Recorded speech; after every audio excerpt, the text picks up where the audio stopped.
Hello viewers, কেমন আছেন সবাই? আশা করি সকলেই খুব ভালো আছেন। আজ আমি জানাবো যে কোনো শনিবার এই গাছের 9টি কুঁড়ি তুলে এনে গোপনে বিছানার নিচে রেখে দিন। আপনি আপনার স্ত্রীর কাছে প্রতিদিন বিজয়ী হবেন। বন্ধুরা, যে কোনো শনিবার এই গাছের 9টি কুঁড়ি তুলে এনে গোপনে বিছানার নিচে রেখে দিন। আপনি আপনার স্ত্রীর কাছে প্রতিদিন বিজয়ী হবেন। আমাদের চারিপাশে এখনো এত মহৎ গুণসম্পন্ন গাছ লুকিয়ে রয়েছে, কিন্তু আমরা জানতেই পারি না। আমরা অবহেলা করে জঞ্জাল ভেবে আগাছা ভেবে কেটে ফেলে দিই, কিন্তু এই আগাছা গাছগুলিতে প্রচুর ভেষজ গুণ লুকিয়ে রয়েছে। এখন এই কলিযুগে মেয়েদের যৌন ক্ষমতা দিন দিন বৃদ্ধি পেয়েছে, কিন্তু সত্যকেতা দাপর যুগে মেয়েদের এত যৌন ক্ষমতা ছিল না, এত যৌবন শক্তি ছিল না।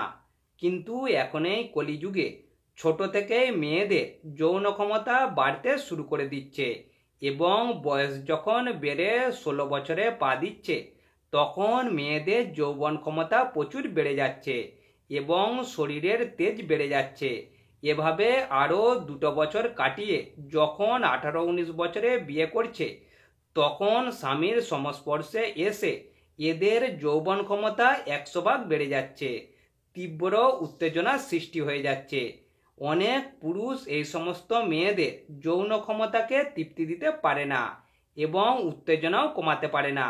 কিন্তু যে সমস্ত পুরুষ তাদের স্ত্রীদের যৌন ক্ষমতাকে তৃপ্তি দিতে পারে না এবং উত্তেজনাও কমাতে পারে না, তাদের জন্য এই গাছের কুঁড়িগুলি একমাত্র ঔষধ।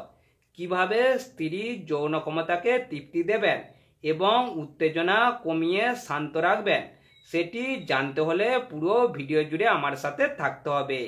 কেননা কখন কি বিষয়ে আলোচনা করব আপনারা কখনোই জানতে পারবেন না যদি ভিডিওটি কেটে কেটে দেখেন।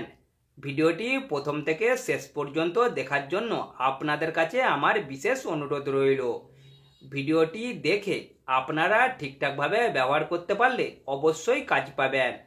আর আপনি যদি আমাদের চ্যানেলটা এখনো সাবস্ক্রাইব করেননি, তাহলে প্রথমে সাবস্ক্রাইব করে পাশের ঘন্টাটি অন করে রাখুন, কারণ তার ফলে আমাদের পরের দিনের নতুন ভিডিওটি সবার প্রথম আপনি দেখতে পাবেন। চলুন এবারে মূল ভিডিওতে যাওয়া যাক।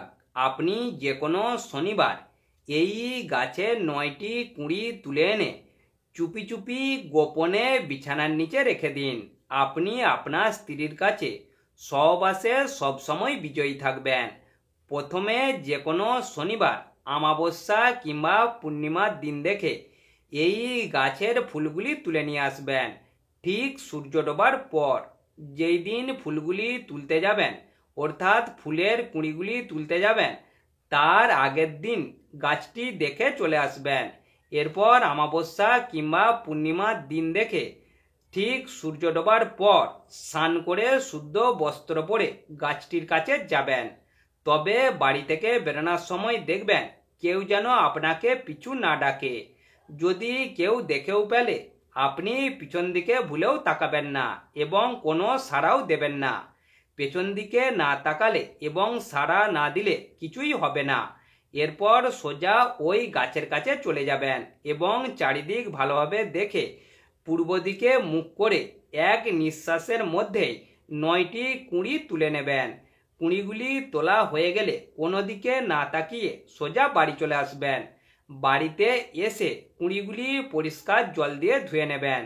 কুঁড়িগুলি ধোয়া হয়ে গেলে ওই কুঁড়িগুলিকে ঠাকুরের সামনে রেখে এরপর ঠিক 12টার পর আপনার স্ত্রী যখন ঘুমিয়ে যাবে, চুপি চুপি ঠাকুর ঘর থেকে ওই কুঁড়িগুলি নিয়ে যেয়ে বিছানার নিচে গোপনে রেখে দেবেন।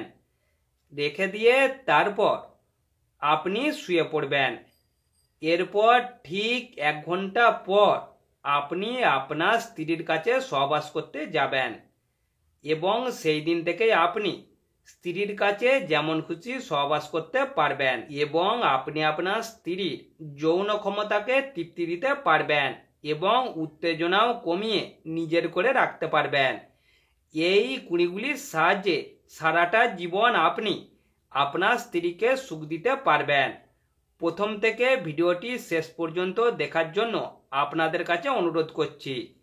পুরো ভিডিওটি প্রথম থেকে শেষ পর্যন্ত না দেখলে আপনারা কখনোই ঠিকঠাক করে উঠতে পারবেন না। ভিডিও চলাকালীন আমি সব কিছুই জানিয়ে দিয়েছি, শুধুমাত্র এই গাছটির নাম বলিনি। এই গাছটির নাম কোকসিনা গাছ। এই গাছটি আপনারা একটু খোঁজ করলে আপনাদের আশেপাশে পেয়ে যাবেন।